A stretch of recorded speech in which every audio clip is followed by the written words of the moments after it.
Hi, everyone. Welcome back to the Superficial Spirit. Today on the show, we're diving into the world of social confidence, connection, and redefining what it means to have fun in an increasingly digital, anxiety driven world.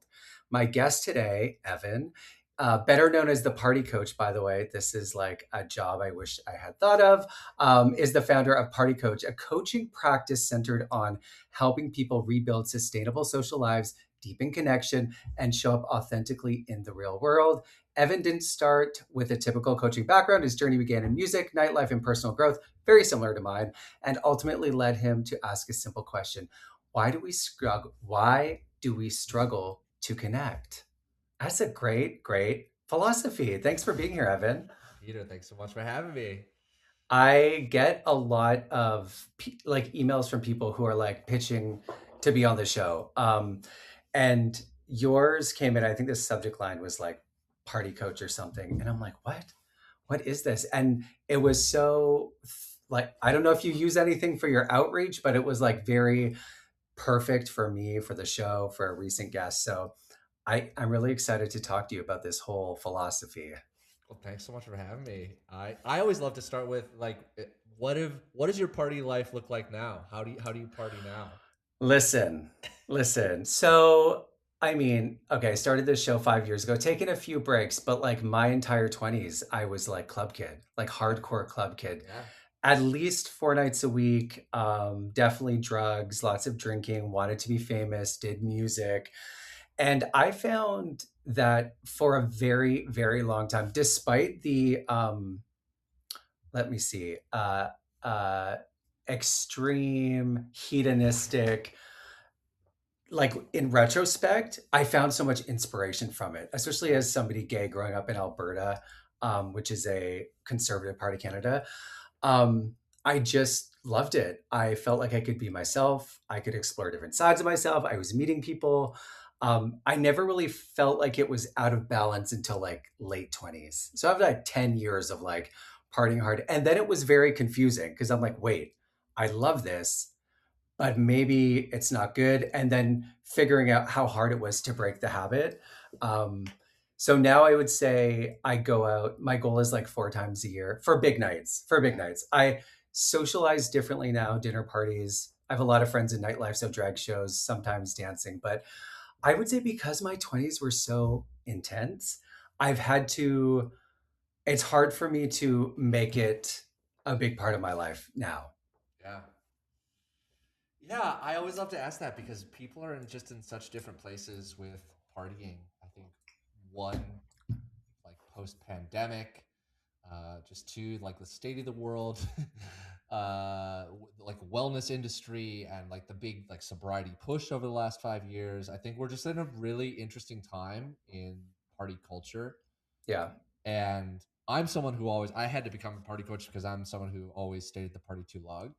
And even as I'll be 40 this year, and as someone who Same. still I party most weekends, but I spent 2 years partying completely sober, and I still party sober a lot of times. I don't consider myself fully sober anymore, but the ability to separate the word party from drugs and alcohol Hmm. is kind of my mission because I believe that partying will save humanity. I don't Wow. want to prescribe the way that that will happen. I don't think I have the right way. I want to come on here like I'm not a role model. I am not, even though I'm a party coach, like I'm a paradox. I don't do things the right way. I still mess up a lot of stuff and I'm pretty messy in a lot of ways, but I believe that I serve the party because I believe that the party cuts through politics and gender and expression Hmm. and everything. And like, I don't believe I can change anyone's mind, but I've danced with people and I felt my heart changed by them. They changed my heart because I was dancing with them. And people Yeah. that I normally in regular day to day life would have been like, screw you. I've been Yeah. like, okay, we actually had a really awesome time partying. So that's what I- I'm here. I'm not really here to sell too much or do anything, but like I just want to talk about like what what is partying meant to you? What can it mean? And yeah, just yeah. talk through all of that. How do you define partying? This is great. So it's an evolving definition, but the one that I'm working with is kind of a tripart definition. So stick with me here. So The first part, party, is it is a paradox, but to participate, right? So party requires participation. It's not um, spectators, right? So like if you're merely spectating, if you're like at the club standing there and like watching everyone else do something, you're not partying, right? You are participating. That is stage one. Stage two is there is some sort of in-group, out-group exclusivity, right? So there's something about this party where, while it might be inclusive, it is by nature not everyone would feel welcome there, right? There is something about it that bounds it from regular everyday life, right? And then that third part is some sort of an altered state, not necessarily high or drunk, but like I teach sculpt yoga. So like if you're like sweating in a 115-degree room, like not while that's inclusive, anyone can come, 90% of people don't want to do that thing, right? So it creates this separateness from the rest of our reality. And then finally, this is kind of part four, but a party has to end. So like a party cannot be it goes forever. And people are like, "Oh, party coach, you party every day." I'm like, "No.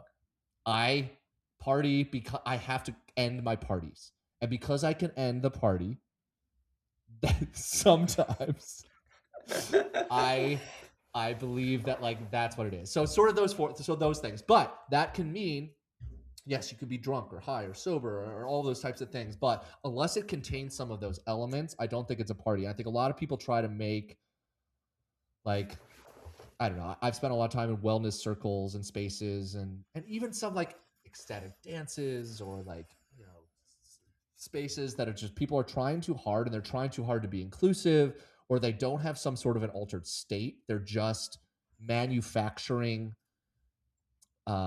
joy or happiness and parties aren't happy. Parties are messy and Mm. gross and naughty and there's all these kinds of like they don't have to be. But to me, like there's some sort of like shift in reality that can happen for a party. The altered state is interesting because, again, like when I was thinking about talking to you, I immediately am like sobriety coach, drug coach, like go home coach. I like the idea a party has to end. Also struggle with that. Um, but when I think about how I define partying, a lot of it resonates. It's something that there's definitely an escapism, but it's not necessarily negative. It's a moment, it's like a type of presence that's more chaotic than meditating. Because if you are in the zone, like you mentioned, dancing with somebody or the music, or you're watching a show, like a drag show or something, you can get to that like high place where you're just so in the moment that it's like euphoric. You don't necessarily need everything. And I think that's so beneficial for connecting with strangers or with your friends. It's, from my experience, hard to plan that type of experience that can be transcendental. Yes, it's so difficult. It's an art. It's not a science. And I had a failed 2.5 year experiment. I started something called No Fun. It was called like KNOW Fun, and the whole kind of thing was like is fun innate or is fun earned, right? Like how do we and we kind of were doing these experiments is like is it a natural state or is it something you plan for and really have to get to there? And unfortunately, I don't have a great answer for you. And science doesn't either. They've really tried to define fun, and science has no definition. They've tried, but for some people, going to a library and reading a book is that's really fun for them. And for me, I love that. I'm a huge nerd. I Oh. that's what I identify more than everything. I went to college where our motto is where fun comes to die. We were like a very nerdy, like in the library on a Friday night type place. But, you know, and I want to clarify kind of the alter states thing is it can even be like one moment, right? But Mm.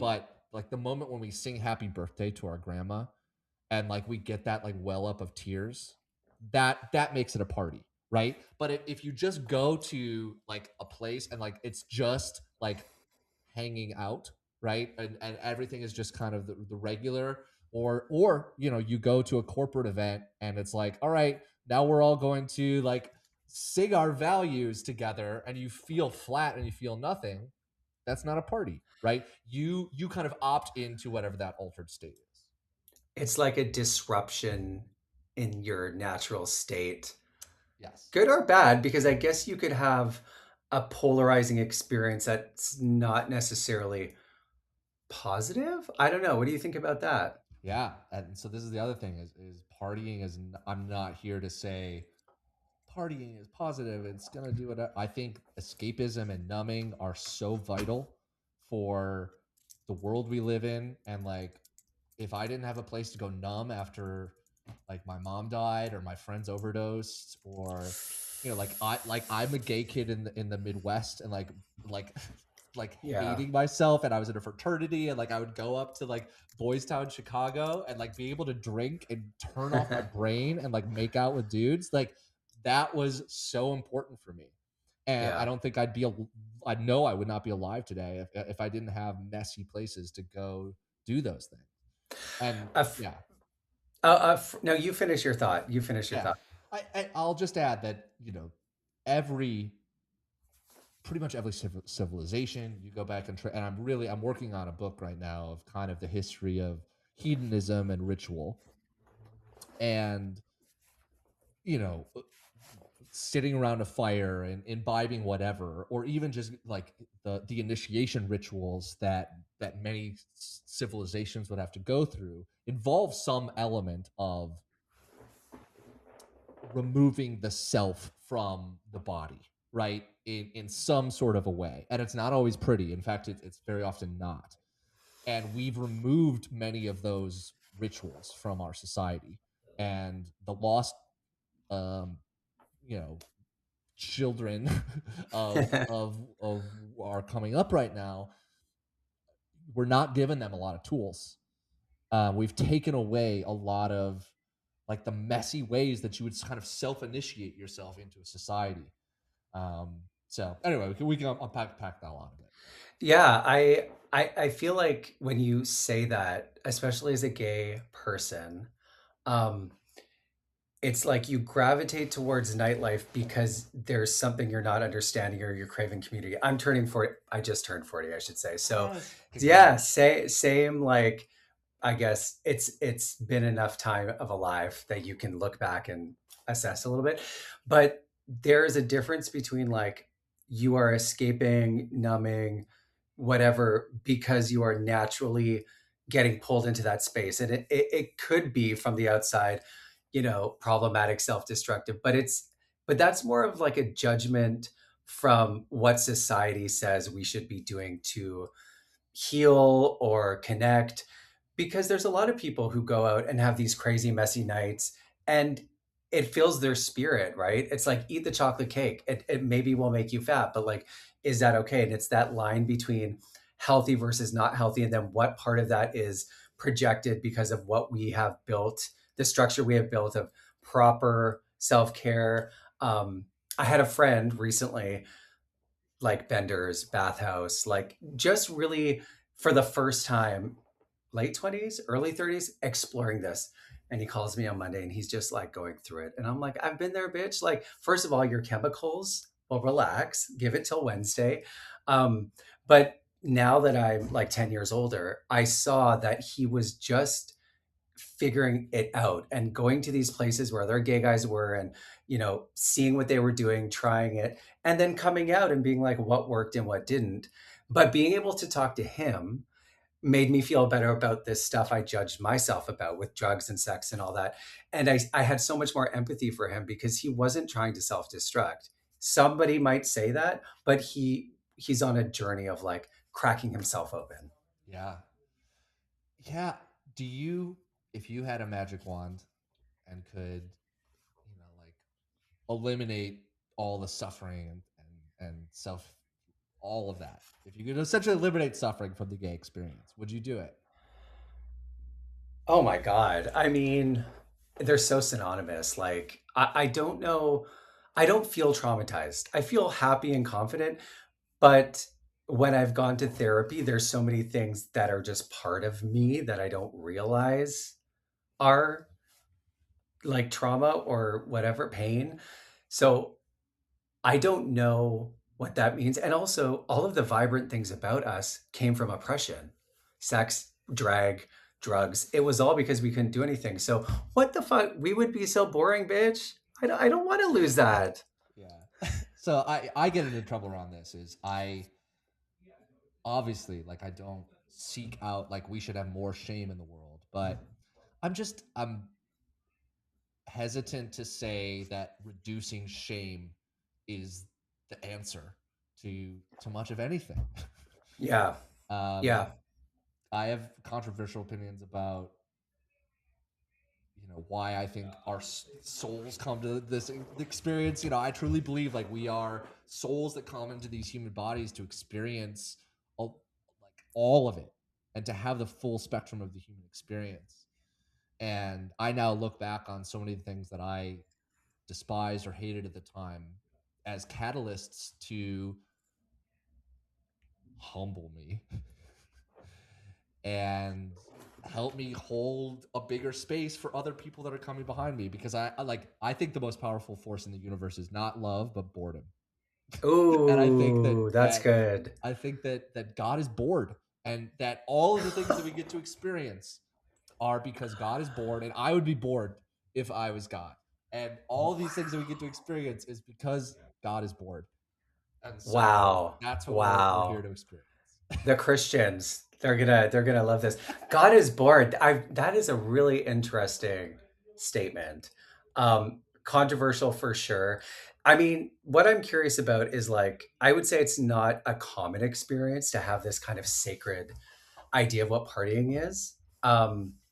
There must have been something that happened in your life where you were like there was a tipping point or like a crossroads, and you decided not only this was important enough for you to like figure out, but you want to help other people. So what was happening in your life to bring out the party coach? Yeah. Well, let's make one or two stops along the way.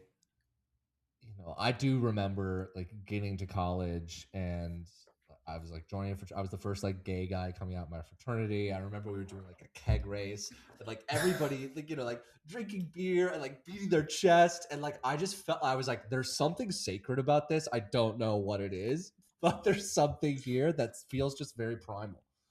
And I was a theater kid, music kid, and like the stage had always been the place that I felt like I I was kind of that was sacred to me.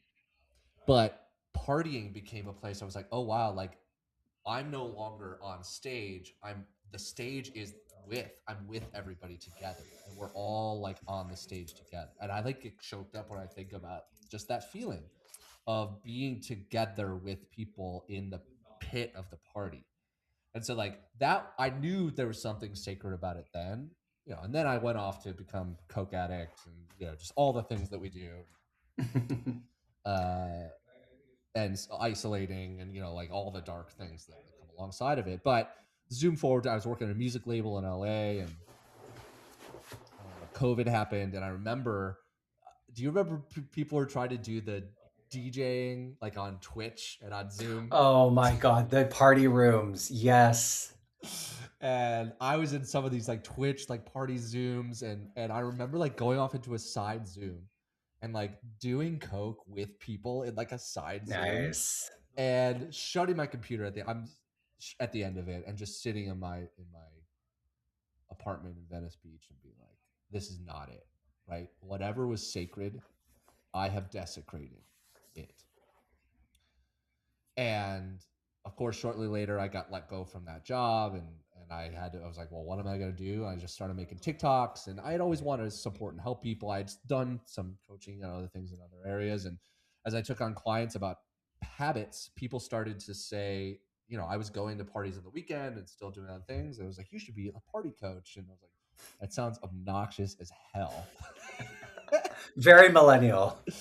And yeah, and kind of here we are. And it's been a slow, I feel like in some ways I dove in head first, in other ways I feel dragged. I've wanted to quit more, I've lost more money on the, I mean, yes, I make a living at this now, but like I've had to throw everything away to do this. But I truly believe, cursed with glorious purpose or whatever. You know, it's like this is what I'm supposed to do, and I always was searching for that, and I feel like I found it. But in some ways, even 5 years in, I feel very much at the beginning where I'm still learning a lot of how do I serve people in a way that's like going to support their development and what they're doing. So I'm still learning, but that's kind of the genesis of how it happened.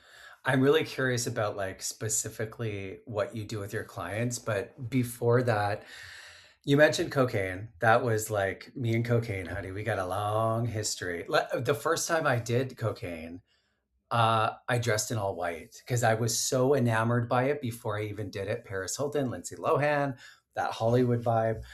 And my life would be so different if I didn't, first of all, gravitate towards not only that substance, but the idea of it and how it's informed so much of how my brain works and what I gravitate towards now. And my husband and I talk often about like some drugs can be helpful, like psychedelics, obviously. MDMA, like, kind of rides that line. Cocaine was hard because I had so many amazing conversations at like 5 in the morning.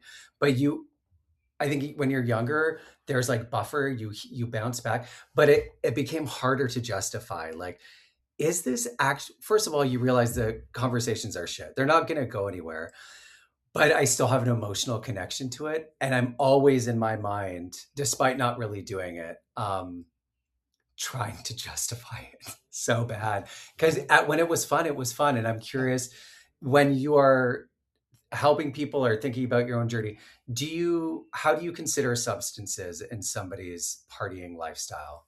Yeah. So I have a very amoral approach to substances. I don't think that any substance is inherently good or bad, including cocaine. I think for a lot of people, it represents exclusivity and doors. For me, it was like a class thing. You know, like I Mm. was like this very like lower class person who got to this like nice university, and then suddenly like I was invited into the rooms with the upper class Mm. people, and it got me into rooms that I didn't think I belonged in before, and it gave me the confidence and the ability to do that.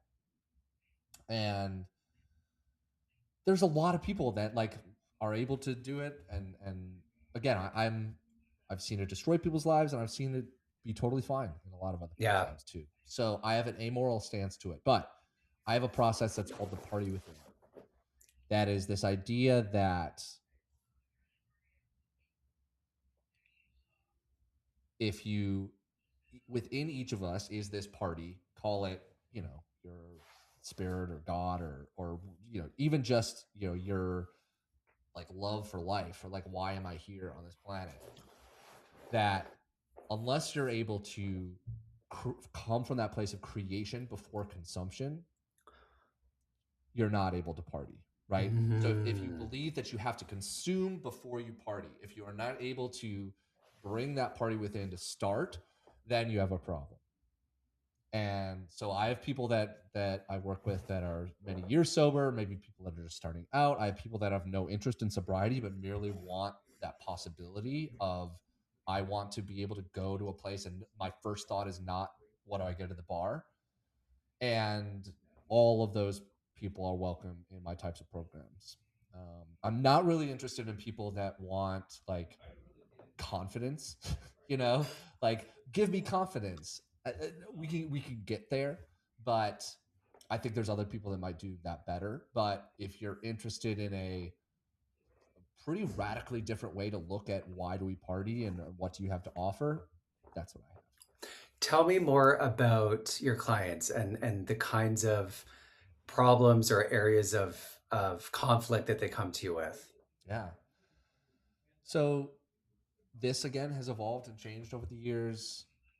Initially, it was a lot. My programs were I, again, in my own denial, they were sort of based on like short term sobriety, and I was helping people Mm. deal with those things. But inevitably, you know, sobriety and addiction and all that is a very complicated process. And I still work with people inside that. But generally, I think the people that I tend to work with now are people that generally have had some sort of a shift or change in their life. Maybe they moved into a new city, they're turning 40, they've had a kid, they're out of a relationship, Maybe they have changed their things with alcohol and substances in their lives, but something feels like that spark is gone, right? And they're scrolling, or they're reaching for weed or alcohol in ways that they never did before, or they just feel that dullness of life. And they usually come to me of like, oh, you're this party coach. But a lot of the work that I do is actually quite quiet. It's sitting the first week or month of the program, depending. I have like a 7 week and a 7 month program, is uh, essentially like a dopamine detox, right? It's cutting out social media, all alcohol, substances, everything basically except for I try to classical music and walking. and Wow. and what comes up in your mind, but mostly your body, when you are in that space. Okay. And from there, we're actually able to build and sort of dip into some other things, but it comes from first that place of like kind of detoxing from a lot of the dopamigenic things that we're exposed to. I saw the dopamine resets and I was curious about that. Social media, obvious, like it's such a friggin' brain killer. So the idea is people come to you for various reasons, but generally they want to figure out how to keep partying despite not knowing people. Now they have a kid, they're turning 40. And the dopamine reset is like, okay, what's the baseline? Like before you go out and seek dopamine or like want to have fun and potentially recreationally do substances or whatever, what's going on first? And what do you typically find when people are in that space? It's People are always surprised at how difficult it is.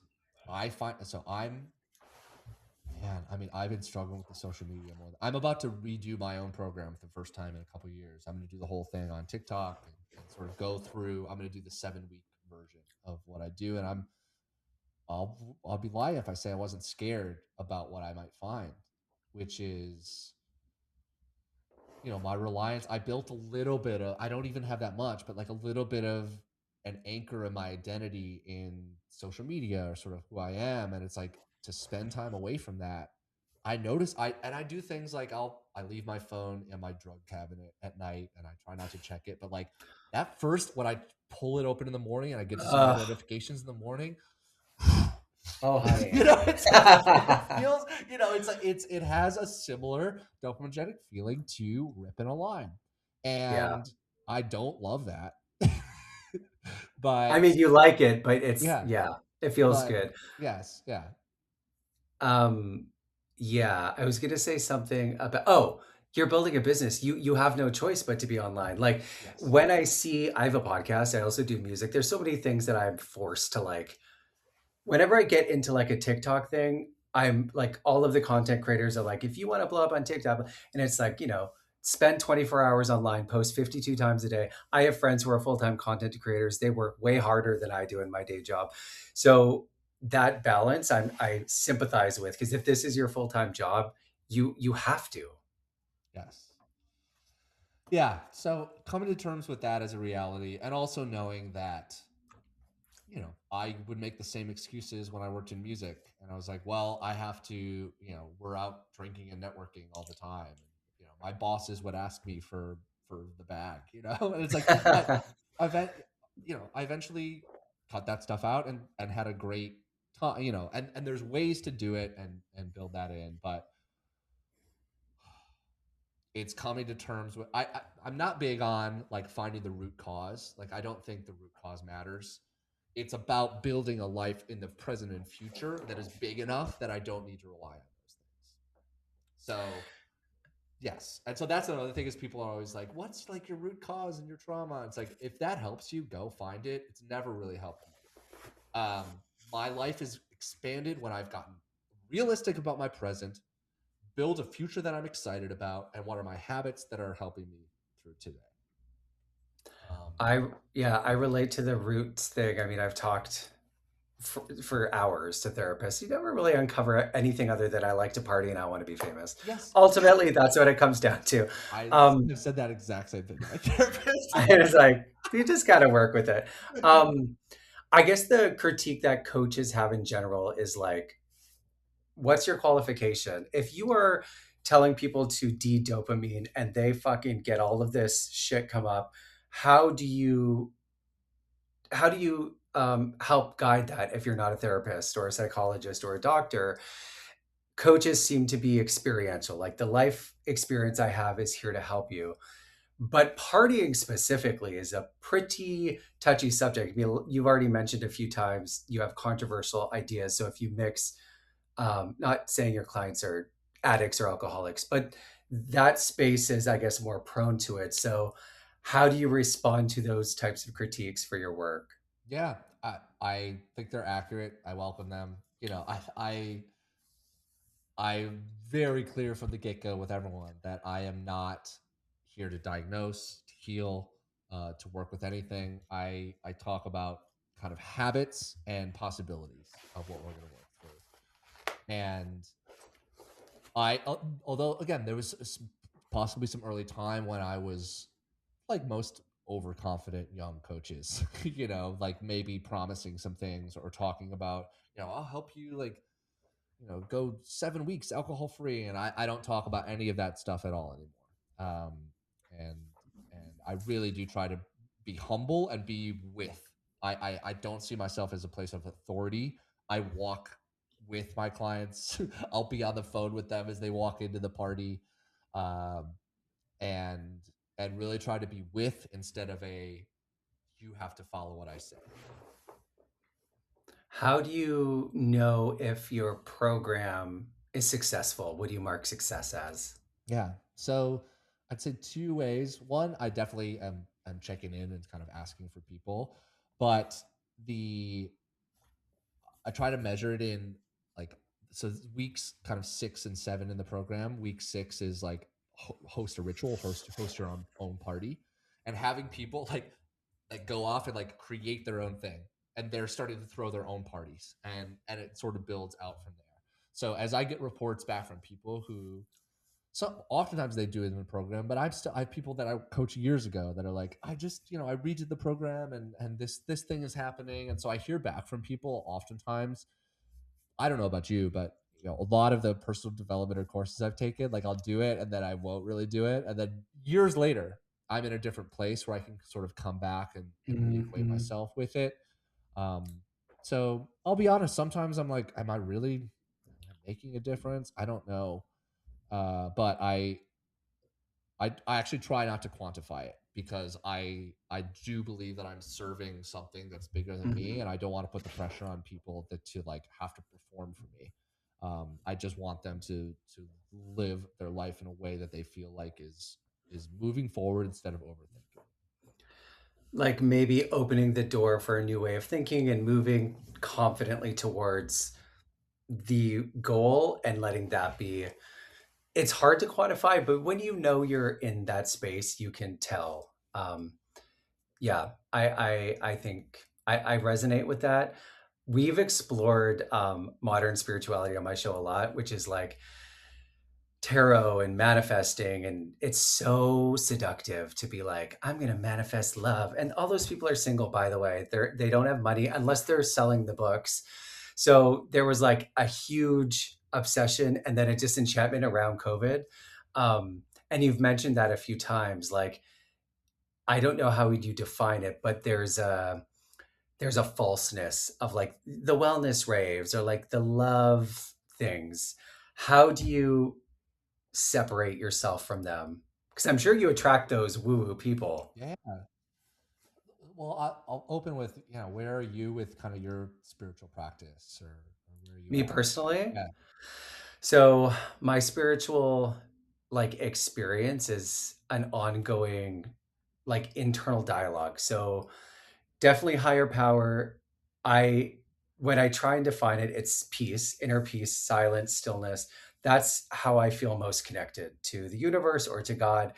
And I try to move confidently towards the things that I want. And it's hard because wanting to be famous, as an example, there's so much pressure and judgment about failure and comparison. So the practice is just how do I be quiet on the inside? And that, like doing the podcast, working on music, being with my friends, there's different ways that that happens, but when people ask me that, it's about cultivating that inner stillness. Yes. Yes. My word of the year is grounded, Hmm. which if you my recent content's okay, but if you would have seen my content 3 years ago, 4 years ago, I mean, just complete like dancing, crazy, doing all the trends. And that very much was me. But also, so I asked this because it's hard for me to talk about spirituality because I do think a lot of spirituality is performative. Mm. And although so many good things in my life are performative, but I find it really difficult to perform spirituality, and it's best done in intimate settings. It's like you have to speak about it in hushed tones. And so when I'm asked, I have to be conscious of my own biases against maybe the ways that other people are like presenting, or in my view are performing spirituality, but to them it's like very authentic and real, and like it's my own bias that is getting in the way. But I'll just speak for me, is that when I'm like at a really good rave, I'm not thinking about, the I'm not thinking about intention. Like I'm thinking about, I'm this music is dope, and I'm just in it, right? It's like those parts of my brain shut off, and there's too much intentionality in spirituality. It's like Hmm. everything's and I love intentions, and I set intentions, but it becomes a thing where everything is a coercion, Ah, and and that's, I don't know. For me, there's just something that rubs me the wrong way about that. there, I agree with you about the performative thing. Like having crystals doesn't make you spiritual, like manifesting doesn't make you spiritual, but there's so many definitions that are projected onto people. If you're at a rave, baby, and you're feeling that moment, that to me is that you shouldn't have to describe it, you feel it. And also, when people are like, this is what spirituality is and I'm going to teach you, that's always a little bit of a warning sign. When you go to the club and somebody's VIP and you can just tell, they don't tell you they're on the guest list, they just walk in, they go to the DJ booth. That to me is like spiritual. You don't need to show it. People are like, damn, that guy, that person has Yes. something. Yeah, I Yes. agree with you there. Yeah, and I say this with humility and gratitude. Of I feel like I did, but I kind of sped run like the spirituality of like I was like I did I was like, I'll be a shaman. I like did all of that like really quick, and it was like really gross. But I'm lucky that I like moved through it really quick.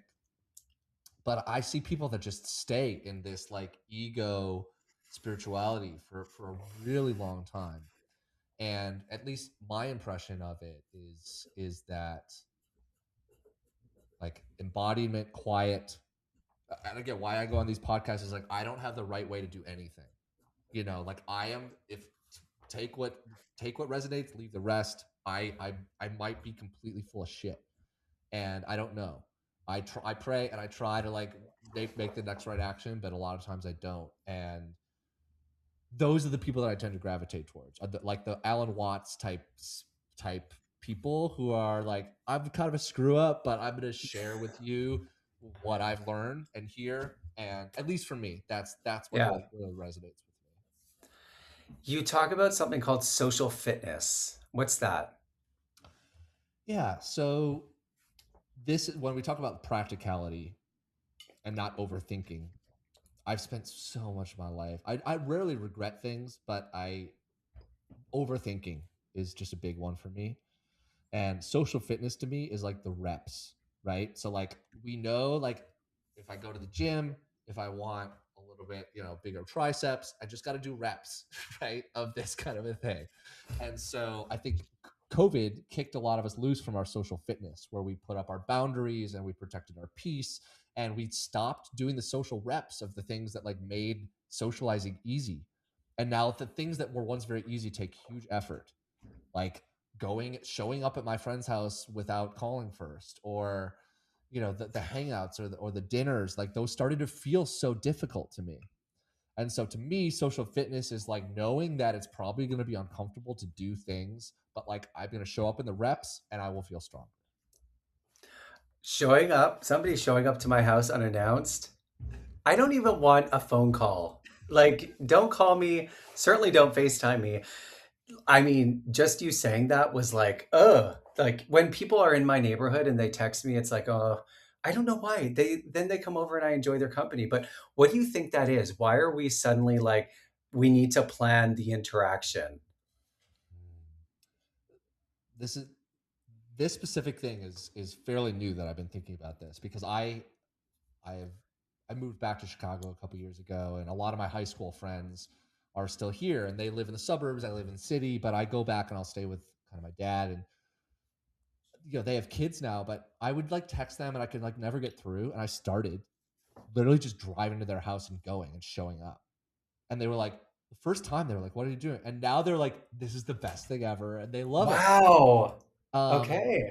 because that's what we used to do. We used to go ring each other's doorbells, And I Mhm. think that we are entering a time of, for better or worse, of individuality and tribalism, and we are being asked Mm. to now you can have access to me at any time through here, but the rest of the time, like we I protect my individuality, and I don't think that's good or bad, but I notice myself feeling a lot less lonely when people have access to my physical body in a way that is more like free flowing. Mm. And I don't know. That's my feelings on it. A lot of my friends talk about community, and I notice that it's a physical. It's about being physically around each other for sure. Um, I had somebody on recently who owns a club, and we were talking about the evolution of what people are doing. Mostly Gen Z isn't drinking as much. And he's talking about how it's hard to get people out because they form connections digitally, virtually, whatever. And then when they come, it's like they're there for the show and then they leave. They're not drinking, so it's harder to make money. Do you work with any young people? I work with a lot of young people, and I kind of as a side perspective on this too. So one of my side gigs is I'm a elite college admissions consultant, so I help families get into Harvard and Princeton, Ooh, cool. and I've done that for 12 years now.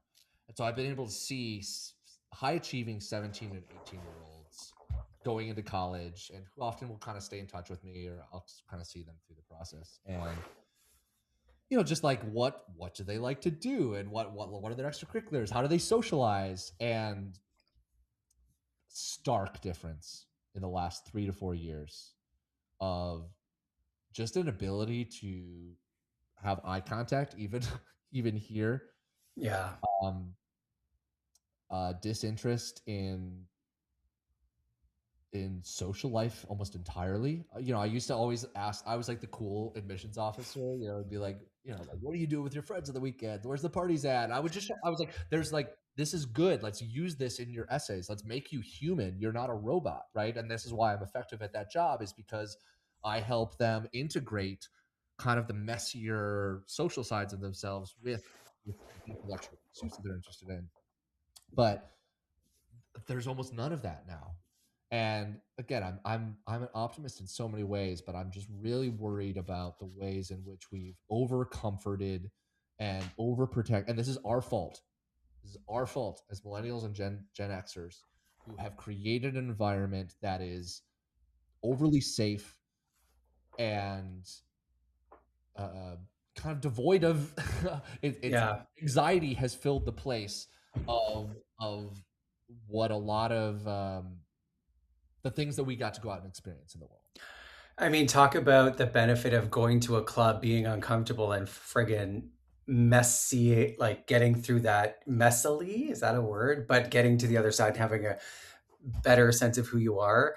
The eye contact thing is very interesting because I have friends who work in HR, and a lot of the young employees come in, and when there's direct feedback, it's interpreted as attack. And there's a whole thing about psychological safety and how, like, you can't fault these kids who are raised to be in a bubble. I guess I don't have kids, so I don't know. But you're right. What does leadership look like from the standpoint of people who can't look you in the eye? Like, that's what, 5, 10 years away for the people who are already mid 20s and they start going to roles of leadership. It's weird from Yes. my perspective. I don't think they think it's weird, but yeah, hopefully Yeah. you can help them. Yeah. Well, and bringing this all around is I, mentioned my more controversial opinions on suffering and, why these things happen. I think the world is getting better in so many ways, but you know, I, I think we overcompensated in a lot of ways and have created a lot of the own problems that we're dealing with right now because we refuse to let people fail. We overprotect their feelings. We don't let people mess up like we were able to mess up. And out of love, out of so much love and good intention, and out of making things better for the next generation, but somewhere along the line, we got to a place where anything dangerous was, uh, you know, we want to overprotect. So I don't know. I don't have the answers because again, you can't like. What are you supposed to say? Like let's let more people get hurt. It's like not a position Yeah. to have, but it's one that I believe, and which is why I think partying is a portal where let's like we can let things happen at parties that we wouldn't maybe allow to happen on the playground or wouldn't allow to happen in other places, and people can be allowed to screw up and be ostracized and feel not belonging and confront all of those things and solve your problems on your own. It's interesting that like the safe space generation is growing up in an increasingly volatile world. Like, damn, especially in America. I live in Canada. I can't even imagine the tension in social situations depending on where you live. So, yeah, definitely something to think about. And I'm so curious how that generation evolves and they'll find their way. Yeah, They always do. they'll find their way. Hopefully. Yeah, yeah. Yeah. Um, Thank you so much for being here, Evan. If people want to find you, where can they find you? You could just Google the party coach, just look up party coach, and then it's partycoach.me. But yeah, again, looking me up, whatever. But like, my one ask would be like, if you listen to this podcast, like, the party is within you this weekend. Call one of the friends that you ghosted or you think's ghosted you. Like Google raves in my area. Go by yourself. Like it is in your hands to like become the party, and you will be so surprised what happens if you just show up in the world in that way. The party is within you and God is bored. Yes. That's what I'm taking from this. I love Yeah. it. I love it. Yeah.